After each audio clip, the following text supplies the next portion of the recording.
Pharaoh Amenemhat-II watched the final stones settle into place at Hawara. He believed it would be an eternal resting place, a fortress against time and trespass. He could not have known history's currents would turn a river of water onto his secrets, nor that centuries later, unseen energies would probe the earth beneath his tomb. Ancient records whispered of a labyrinth containing 3,000 chambers nearby, an underground world larger than any pharaoh had dared to imagine. This is the Pyramid of Hawara, 60 miles south of Giza. It is nestled in the fertile Fayum Oasis. From 1860 to 1814 BC, Amenemhat-II reigned during Egypt's Middle Kingdom. He commissioned this structure not merely as a tomb, but as an impenetrable puzzle box. Ancient Greek historians, like Herodotus, journeyed here in the 5th century BC. They documented a marvel that dwarfed the pyramids themselves. He spoke of 12 roofed courts and 3,000 chambers. Half were above ground, the other 500 veiled in subterranean darkness. Egyptian priests reportedly told him these lower halls safeguarded the tombs of kings. They also safeguarded the sacred crocodiles, revered as manifestations of Sobek. Sobek was the god of the Nile. Yet, Herodotus himself never descended into these depths. His account rested on the word of those who served the pharaohs. Centuries later, Strabo, another Greek explorer, reaffirmed the legend. He claimed the labyrinth connected directly to the king's burial site. But for all their awe, these ancient testimonies faded into myth. The labyrinth, if it ever existed, vanished from the visible world. It was likely dismantled or buried over millennia. Compounding this loss, in 1820, a canal was built directly over the site. This allowed water to seep into the pyramid's interior, causing significant damage. By 1888, pioneering archaeologist Flinders Petrie began excavations. He theorized that the sheer density of these pillars created a labyrinthine impression. This was even if it wasn't a true maze. The entire complex spanned some 300,000 square feet. However, the pyramid itself has suffered considerably over time. To peel back the obscured layers, scientists turned to geophysical imaging. The first major modern survey in 2008 was led by William Brown. They employed ground-penetrating radar and borehole drilling. They detected what appeared to be an entrance shaft leading beneath the pyramid. This gaping mouth hinted at deeper structures. Their work also revealed the pyramid's true, larger footprint. Its original corners were buried far beneath the current sands. This offered the first tangible modern support for the ancient accounts. Later that same year, Louis Dacour and Dr. Abbas Mohammed Abbas conducted a second scan. It revealed clear grid-like patterns of walls and chambers. Using GPR, they created density maps. Reds and yellows indicated solid stone or foundations. Greens and blues marked voids, potential hallways and rooms of the labyrinth. These images displayed an unmistakable structure beside the Hawara pyramid. It appeared like a grand, intricate network. Yet, the findings of this expedition were reportedly met with unusual silence. The team was allegedly instructed not to release their full data. This sparked speculation among observers, some suggesting concerns over potential looting. Others believed it was an attempt to control the narrative surrounding discoveries. These might challenge established historical timelines. Undaunted, Louis de Cordier returned in 2014. He collaborated with Dr. Carmen Bolter on the Geoscan Systems project. Employing satellite-based sensing and SAR technology, they generated a detailed 3D virtual model. This was a model of the site. This advanced scan confirmed a multi-level subterranean complex. It identified an upper, waterlogged level and a lower, seemingly dry one. The virtual model transformed the earlier data's abstract blobs into distinct chambers and passages. This solidified the impression of a vast, underground labyrinth. The Egyptian government, at this time, expressed deep reservations. Some Egyptologists even attempted to halt the project. Dr. Zahi Hawass, then Minister of Antiquities, held considerable sway over research permits. His critics alleged he sought to suppress any discoveries. These discoveries diverged from the accepted understanding of pharaonic Egypt. The culmination of these early efforts arrived with the 2015 Merlin Bora scan. It was led by Timothy Akers and Bruce Blackburn, again with assistance from Louis de Cordier. Crucially, every expert on this project was required to sign a 10-year non-disclosure agreement. This prevented them from publicly discussing their findings.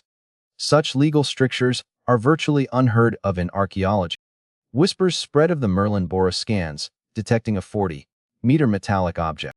They also detected a dome the size of a cathedral beneath the sands. Though these remain unconfirmed rumors, the 10-year period of silence has now ended. Images and reports are beginning to circulate. Researchers are finally free to speak. The scientific community anticipates a new era of exploration at Hawara. Dr. Filippo Biondi of the Chiafar Research Project is slated to lead a fifth, highly advanced scan. This will be in the summer of 2026. It aims to create a definitive map for preservation and potential entry. Dr. Biondi's expertise comes from his groundbreaking work on the Giza Plateau. His CFR research project has been using proprietary SAR technology. This reportedly penetrates rock to depths of 2,000 feet. This far exceeds the typical 30 to 50-foot range of standard ground-penetrating radar. By April 2026, Biondi and his partner Corrado Malanga announced extraordinary findings. This was done through their spokesperson Nicole Sicolo. These findings were beneath the Giza pyramids. They reported 8 colossal vertical shafts, or wells. These descended over 100 feet into the bedrock. These cylindrical structures were encircled by spiral pathways. They appeared to lead to immense cube-shaped chambers. Biondi indicated an 80% certainty of discovering a second, mirrored sphinx at Giza. It was concealed beneath a large mound, identified through geometric analysis of the plateau. Inside the Khafre pyramid itself, 5 multi-level vertical spaces were detected. Biondi's scans revealed a vast, organized subterranean network. It spans over 500 feet across the entire Giza Plateau. This underground mega-structure is reportedly 10 times larger than the pyramids. It is also larger than those visible above ground. This news ignited fervent discussions connecting to ancient legends of pre-flood cities.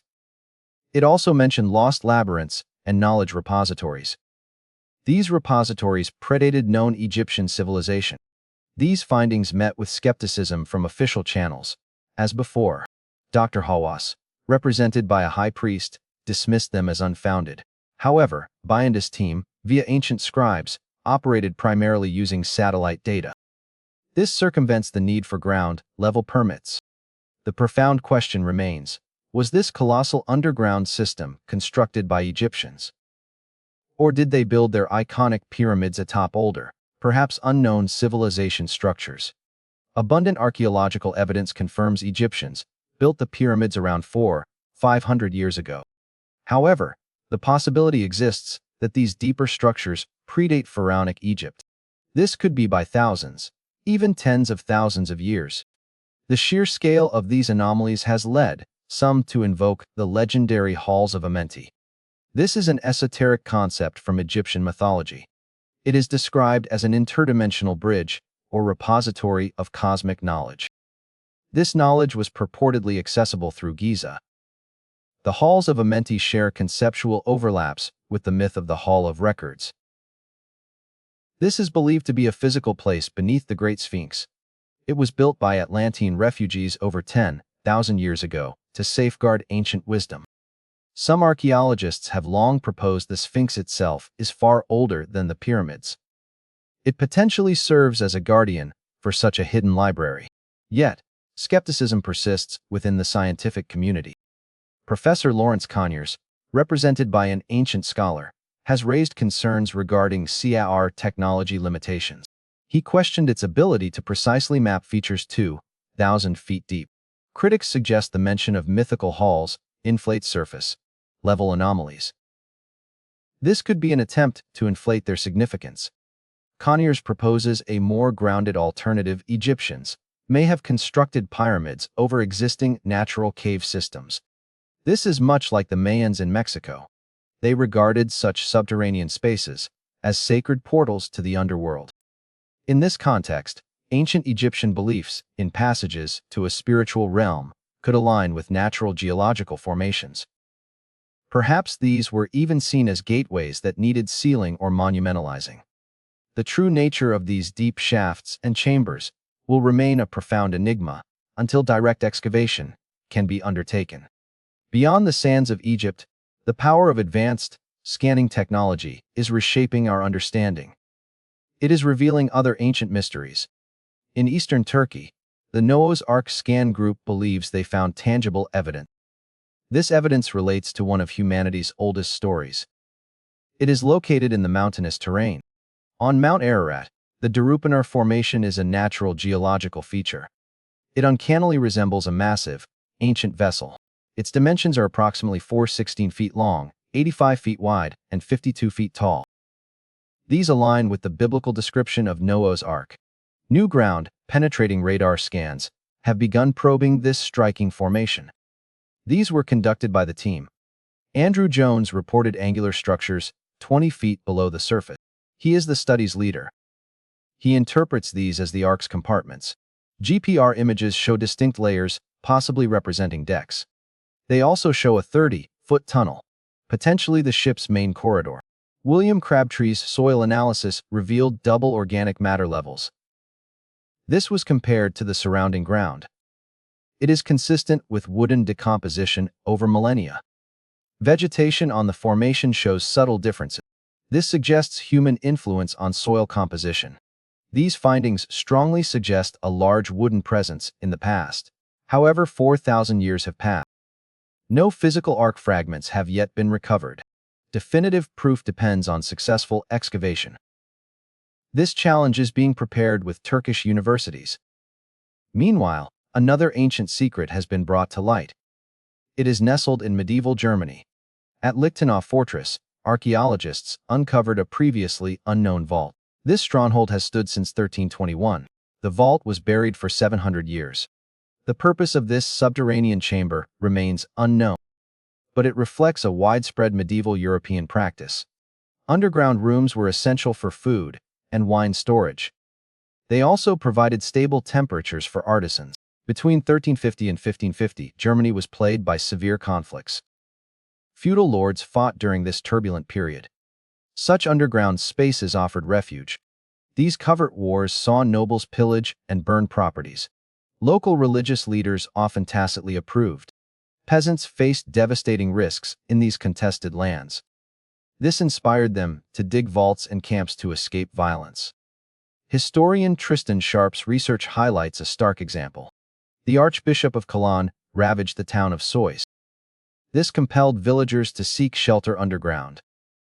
The newly discovered vault at Lichtenau could well have served as such a sanctuary. These remarkable discoveries across continents illustrate the profound shift in archaeology. The ability to see through solid rock is transforming our understanding. It detects hidden imprints of ancient human activity. As technologies advance and new layers of secrecy are peeled back, the ancient world is revealed as far more intricate. It is also more enigmatic than we ever imagined.